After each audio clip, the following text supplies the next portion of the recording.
When we think of James and the giant peach, we all think of a huge golden peach being flown across the sea by 502 seagulls. But it wasn't always a peach. As with many of his books, Roald Dahl had lots of early ideas, but they were later changed, and James and the Giant Peach was no exception.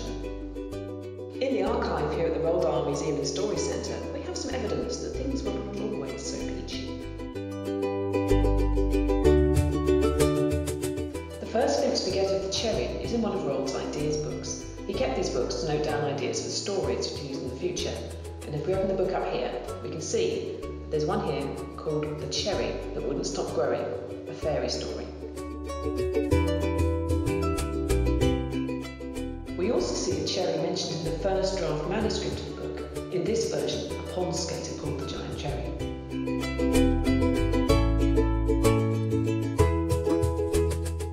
In a documentary from 1988, Roald talked about his fascination with the idea of fruit that wouldn't stop growing, inspired by the apple trees in his garden. He considered using apples, pears and plums before finally deciding on a peach. Why? Because he thought it was a lovely fruit, squishy, with a big seed in the middle he could have lots of fun writing about. So as you can see, Roald Dahl was always refining his ideas. So don't be afraid to mix things up or change something if it's not quite working in your own writing. If you keep experimenting with your seeds of ideas, they will grow too.